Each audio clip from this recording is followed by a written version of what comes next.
அருள்மொழிதேவன், திருத்தணி ஹரி மற்றும் பழனி சட்டமன்ற உறுப்பினர் ரவிமோகன் ஆகியோர் தான் இபிஎஸ் அவருடைய இல்லத்துக்கு வருகை தந்திருக்கிறார்கள். 4 சட்டமன்ற உறுப்பினர்கள் வருகை என்பது முக்கியத்துவம் பெறுகிறது. ஆனால் முன்னாள் அமைச்சர் தங்கமணியும் உடன் வந்திருக்கிறார். இந்த வருகையின் காரணமாக தங்கமணி அவரும் உடன் வந்திருப்பதன் காரணமாக இபிஎஸ் அவர்களை சந்தித்து ஒரு பேச்சுவார்த்தைக்கான வாய்ப்புகளாக இந்த சந்திப்பு என்பது உருவாகி இருக்கிறது.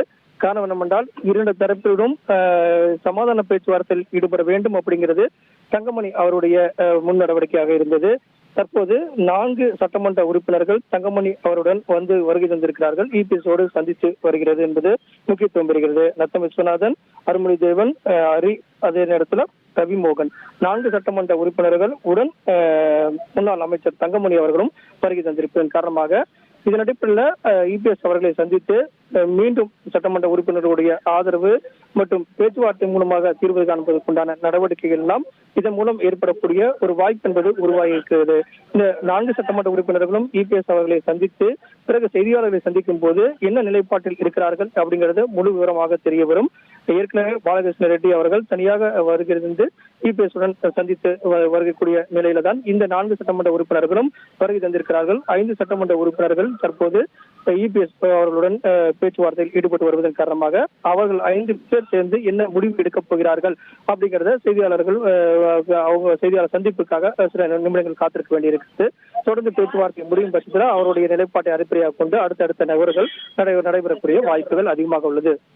இதுக்கு நம்ம புரிஞ்சுக்க வேண்டிய விஷயம் என்னன்னா, இதுக்கு முன்னாடி திரு சி.வி. சண்முகம் தரப்பிலிருந்து போயிருக்கக்கூடிய சட்டமன்ற உறுப்பினர்கள் எல்லாருமே வந்து திரு எடப்பாடி பழனிசாமி அவர்களுக்கு ஒரு ஆதரவு நிலைப்பாடு எடுத்து இங்கிருந்து அங்கே அணி மாறி போனாங்க அப்படிங்கிறத நம்ம பார்க்குறோம். ஆனால் இப்போ திரு நத்தம் விஸ்வநாதன், திரு தங்கமணி உள்ளிட்டோர் இப்போ போயிருக்கக்கூடிய சூழலில் இங்கே ஒரு பேச்சுவார்த்தை, சமாதான பேச்சுவார்த்தையில் ஈடுபடுவதற்காக இந்த சந்திப்பு நடைபெற இருக்கு அப்படிங்கிறத நம்ம பார்க்குறோம். சற்று நேரத்திற்கு முன்னாடி தான் திரு பாலகிருஷ்ண ரெட்டி அவர்கள் திரு எடப்பாடி பழனிசாமி அவருடைய இல்லத்துக்கு வருகை தந்திருந்தாரு. அவருமே ஒரு ஆதரவு நிலைப்பாடு எடுக்கிறாரு அப்படிங்கிற பார்க்கப்பட்ட சூழல்ல தற்பொழுது இப்ப நடக்க இருக்கக்கூடிய இந்த சந்திப்பு அப்படிங்கிறது இந்த பழைய பிரச்சனைகள் எல்லாம் மறந்துடுவோம், திரும்ப ஒருங்கிணைந்து செயல்படுவோம் அப்படிங்கிற இந்த பேச்சுவார்த்தைக்கான ஒரு சந்திப்பாக இது அமைந்திருக்கிறது அப்படிங்கிறதான் பார்க்க முடியுது. இந்த சந்திப்பினுடைய நிறைவில் இவர்கள் செய்தியாளர்கள் மத்தியில் பேசும்போது இன்னும் தெளிவு பிறக்கும் அப்படிங்கிறத நம்ம எதிர்பார்க்கலாம். இந்த பேச்சுவார்த்தை சுமூகமாக முடிகிறதா அப்படிங்கிறத நம்ம பார்க்க வேண்டியிருக்கிறது. ஒருவேளை இந்த பேச்சுவார்த்தையில் ஒரு சுமூக முடிவு எட்டப்பட்டது அப்படின்னா அடுத்த கட்டமாக என்ன ஒரு நடவடிக்கை எடுக்கப்படும், பிரிந்தவர்கள் மீண்டும் ஒன்று சேர்வார்களா, இது போன்ற பல்வேறு கேள்விகள் இருக்குங்கிறத நம்ம பார்க்குறோம்.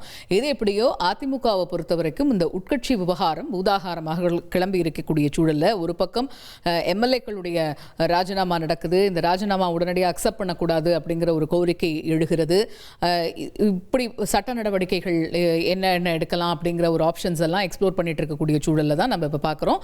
அதிமுகவில் திடீர் திருப்பமாக தற்பொழுது திரு நத்தம் விஸ்வநாதன், திரு தங்கமணி உள்ளிட்டோர் ஒரு சமாதான பேச்சுவார்த்தையை முன்னெடுக்கக்கூடிய அந்த பணியில் ஈடுபட்டிருக்கிறார்கள். அதன் காரணமாக இவர்கள் அனைவருமே எடப்பாடி பழனிசாமி அவர்களுடைய இல்லத்திற்கு வருகை தந்திருக்கிறார்கள் அப்படிங்கிறது தற்பொழுதைய களச்சூழலாக இருக்கிறது. ட்ரெண்டை ஃப்ரெண்ட் ஆக்கிக்கோங்க. தந்தி டிவியின் சப்ஸ்கிரைபர்ஸ் அண்ட் ஃபாலோவர்ஸ் குடும்பத்தில் நீங்களும் இணையுங்க.